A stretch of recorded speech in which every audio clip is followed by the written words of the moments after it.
Hello and welcome to everyone to the first of our Best Practices webinar series. My name is Megan Swanger and I am joined here by my colleague, Amy King, and we will be walking you through today's webinar. Hi everybody. So today we will be discussing best practices when it comes to better student outcomes data yielding better employment outcomes. So exactly how our partnership can help you do that. Here at GradLeaders, your students will receive increased exposure to recruiters in a variety of locations and industries, all through quality vetted opportunities. We will show you how simple the registration is for your students and what that looks like.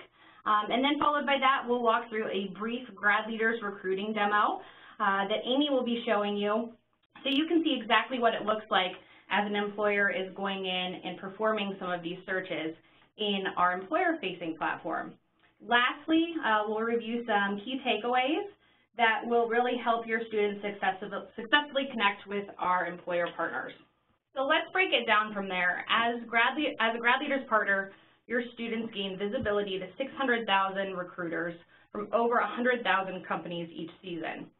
These recruiters are located in 160 countries and are all proactively searching and filling their talent pipelines. Via these connections, schools on average receive a 30% increase in full-time postings and a 20% increase in internships. Here is a sample listing of some of our GradLeaders recruiting employers, which Amy King, that we'll be talking here in a few minutes, she manages the partnerships with all of these corporate partners on the other side of our business. To show the employer activity all over the world, this map not only demonstrates the locations, but also the density of our recruiter network. Here we can take a closer look at exactly what we're talking about with the diversity of the job postings. We are giving you all types of jobs, from full-time through co-op positions, for every major and job function, in every industry, as well as international jobs requiring a work-off, some with no eligibility restrictions, and then some with few restrictions. As far as the locations go, we have jobs posted in every state within the U.S., as well as internationally, we have jobs in 112 different countries. So what does it really mean when we say diverse yet targeted job postings? For targeted, this means that recruiters can target specific schools by name or region, ensuring that jobs are specifically intended for your students. Filtered, our multi-post technology automatically filters the list of selectable schools based on the type of job the employer is posting. This ensures that recruiters can't send a nursing job to an art school, an aerospace engineering job to a business school. We review and approve all job postings before they're even distributed to our school network. In addition to that, you can also choose to approve or decline these jobs before they appear in front of your students. However, with that being said, we do want to note that because of our new targeted and filtering process, we're confident that you'll want to approve almost all of the jobs that are being sent to you. Lastly, and I think most importantly, one of the largest differentiators of GradLeaders is, unlike some other vendors, GradLeaders offers a closed network, and the GradLeaders Career Center platform is branded to your school to ensure that your school's brand is clearly identifiable and visible to your students and employers, making sure that ultimately you're getting credit for placing your students with their dream jobs, not GradLeaders. How does it all work? What does the process look like? Very simply stated, students register, recruiters search, and then GradLeaders connects. So first, let's take a look at the simple registration. For your students, we have made this registration process as simple as possible through a set of 3 steps, hoping to increase the engagement and also giving them access to do this right on their smartphones. Next, I will turn it over to Amy King, and she will show you on the flip side how our employer partners are taking advantage of their partnership with GradLeaders. Thanks, Megan. Hi, everybody. Thanks for joining us today. And as Megan said, I'm Amy King. I am the Director of Customer Success on the employer side of our business. I've been here for about 12 years, and I have the pleasure of working with all of our corporate partners who are looking to hire your fabulous students. And so we're going to take just a little dive into the GradLeaders recruiting platform, this being the central database where those wonderful undergraduate and master's students live. So right here what we're doing is getting that loaded up because there's a ton of those guys in there. We've got about 900,000 today, and that number is growing on the daily. Here we go. So as I said, about 861,000 today. And what I'm going to walk you through is the process that our corporate partners go through when they are looking for specific talent. And so we are, of course, focused on the undergrads. And so typically what a recruiter would do, they would come in and they would designate what class year it is they need to find for whatever role they're recruiting for. So I'm going to stick with our seniors, our graduating seniors. We also have some master's candidates in there as well. And so then what they would do is they'd slide down this list, and they're probably going to do something like choose a major. And a popular one, I think none of you are going to be surprised by this, would be this computer information science category. But you're going to see there's a slew of them in here. So we really let our employers get very granular about what they're looking for from not only a major standpoint, but a ton of other criteria that we'll talk a little bit more about a little bit later. But what I'm going to do is I'm going to update this search real quickly so we can see how these numbers change.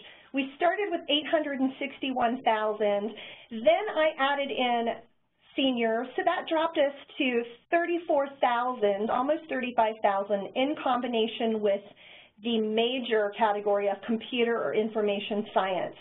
But something I want to show you, which is really important, as I've talked to every employer partner I support, and that is this question of a resume. 100% of our employer partners are looking for a candidate resume. So I am going to use this filter, which allows me to exclude candidates who do not have a resume. And let's see what happens to this number. We're going to lose some candidates, unfortunately, with this. And looky there. So not quite in half did we cut it. And then another kind of typical criteria we see a lot of our corporate partners focus on is work authorization based upon whether or not they're able to sponsor for a given position. So we'll throw that criteria on and we will crunch our search again and see what we land with. So we're at about 8,700. So what is that? That's about 10% of what we started with. So the reason we wanted to walk you through this is to show the typical process that an employer would take as they are looking for certain types of candidates. And then from here, we give the employer the ability certainly to look at those candidate resumes. They have the ability to reach out to candidates. So here on our grid, you get a sampling of some of the schools who are luckily yielding in the search because their candidates do indeed have the criteria that these employers are looking for. So if I pick on someone here, since we're here in the state of Ohio, I'll pick on Kent State University. We've got Nicholas here. Oh, wow, look at here. He's in Dublin, which is where our office is. That's so funny. A local boy. Anyway, the employer certainly has the ability to see the resume. They can print this resume. They can email the candidate, do all sorts of things. I mean, certainly what we're encouraging our employers to do is proactively search and outreach to your candidates about opportunities. So the GradLeaders recruiting tool allows them to do that. Another thing that we support through this GradLeaders recruiting tool is a simple way for the recruiters to post job opportunities to your university. So let me slide on over here to job postings, and we'll look at this pretty quickly. So let's switch this over to undergrad job opportunities. And then it's as simple as this. We're going to choose add a new job posting, and then the recruiter would come in here, and I'm going to do something like test, but we'll do business analyst, and then start date could be an actual date, or they could be something like TBD, or it could be summer 2018. Now, I'm just, for the sake of time, going to just pop in some test data. And as Megan mentioned a little bit ago, work authorization, different companies stand in different places in regards to this, so we could say this one does not require any eligibility restrictions.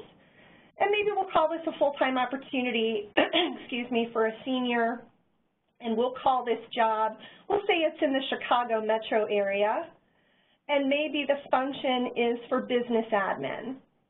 And then, depending on what industry I'm coming from, we'll say that I am with a beverage, food, consumer packaged goods organization. Indicate what major I'm looking for, what target degree I'm looking for. If I have a target minimum GPA, I can throw that in there. It's not a required field. We do indicate required fields by these red asterisks in notations. The recruiter can put his or her information in, title, and so forth. And then they can designate an application method, which 99% of the time we see our corporate partners using a website because that ties into their career page and then allows them also to communicate with their applicant tracking system, all the while being compliant in the process. But I'll just throw in my email address because that is faster to type, and then I can save my posting. And then we enable the employer, the recruiter, to choose a list of schools to which they'd like to post, and we've decided that the easiest way to do this is by region, because we know typically they'll be recruiting in maybe a tri-city or tri-state region for undergrad opportunities, though they could do it across the U.S. or a couple of regions if they so desired. And so what I simply did was I clicked on the northeast region of the map, and now what I'm able to do is pull over state by state all of the participating universities that are currently in our network. We'll get Connecticut there too. And then I can submit this, and then we'll be taken to a screen where the employer has the opportunity to review his or her job posting to ensure that they've not missed anything important. And assuming that the job does look good, they are ready to go back and now post another opportunity. But as Megan described, what will then happen is this job will queue up in an approval queue where someone here at GradLeaders is going to review that opportunity to ensure that indeed it is appropriate for undergrads in this instance. So you'll see here, this is my awaiting approval. And if we do find that it is a quality job from a reputable company that we have vetted, then of course we will approve it. And then you'll have the ability to do so as well. And from your perspective as an admin user, all of these jobs as they're coming through and kind of sitting in your approval queue, they will be notated with an asterisk next to them.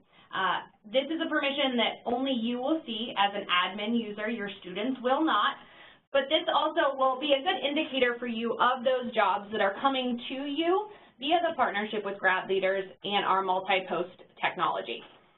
So talked a little bit about this when I was actually conducting the search, and that is that we talk a lot with our employer partners, and I think that's a unique aspect of GradLeaders recruiting. Even before becoming GradLeaders, when we were known as MBA Focus, we have always worked with employers, and we have this really deep and robust employer network.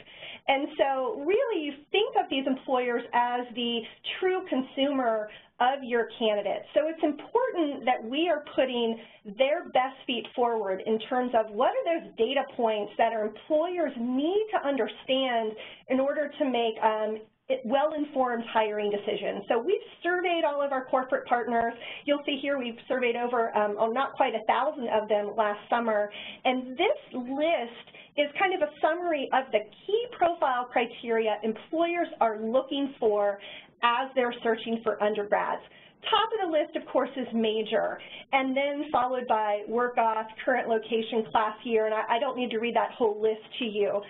But I will tell you that one thing that is understood by employers as a given is that they must have a resume. So that's why you don't see resume listed here in this pick list, because there's an assumption that every candidate will have a resume, because when you're talking about hundreds of thousands of undergrads, what will differentiate one undergraduate student from another is that resume, because if we're just searching on criteria, all of the matching candidates will look the same. And so as we work with you all to help you engage and find better outcomes for your students by way of opportunities, this is important data for you to wrap your head around and really coach your students about. So just kind of piggybacking off of what Amy just explained, we went ahead and took a look at some numbers here within the database and the data that we've collected. This first screen will show you based on our MBA students in GradLeaders recruiting. So here you can see for our MBAs, 100% of students are missed if they don't have a class year, a resume, a major, or a current location. Pretty staggering numbers from that point of view. On the next slide, this is regarding our undergrad population. So here you can see those numbers.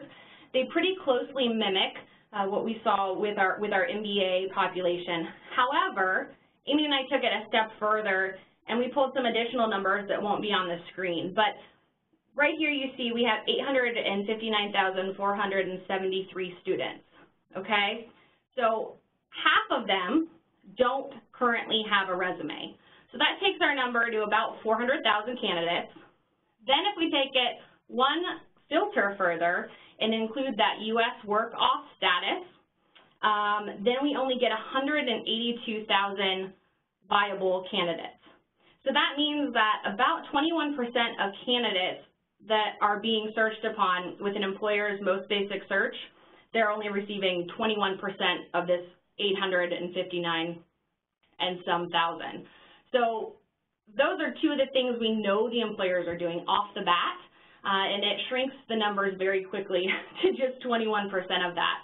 So this is why, one reason we thought this webinar would be very, very helpful as we gear up for the fall season and provide you with some tools to be able to help coach your students and get involved as a part of GRAC. So the key takeaways really are to first make sure that the majority of your students are included. If you have questions on how to do this, please contact either your CRM or CSM, and we can kind of walk you through that process if you're not already having your students included in the database. Two, we really want to work on coaching your students to make sure they have a resume uploaded and to have the majority of their profiles complete. The third piece is a win for your students getting exposure, but also keeping them engaged. So first of all, you want to make sure that you have the job match turned on. But then secondly, to keep the students engaged, we want to make sure that they have their job search agents filled out and up to date, as well as their communication preferences. This means that organically, as jobs are being posted in the platform or information is out there that pertains to what they have identified as important to them with their job search, those jobs and those pieces of content are going to be sent to them and they're going to be updated as they allow. So this is really important to keep them engaged in the platform and their job search and ultimately with your offices. Lastly, since this is a best practice webinar and as our first of the series, I really wanted to highlight our Career Center Partner Support and Resource Center. Our marketing team has spent an extensive amount of time updating this over the past year, and it's a great resource to all of you to be able to log in and have access to guides and videos, as well as, any best practice material. So emails, templates, these videos hopefully are going to be saved there as well, should you want to hear Amy's and I's beautiful voices again. But these resources should be quick and easy for you to get to, aside from having the support we already provide to you here at GradLeaders. Next, you can just see an example of some of the resources that exist in our portal. And lastly, in closing, we want to thank you all for taking the time to join us today. If you do have any questions regarding today's presentation, please reach out to your CRM or your CSM directly. Like I said, our hopes are to have this updated on the support portal here within the next few days. But other than that, please have a great end of your week, and we hope to see you all again next month for our next Best Practices webinar. Thanks so much, guys. Have a great day.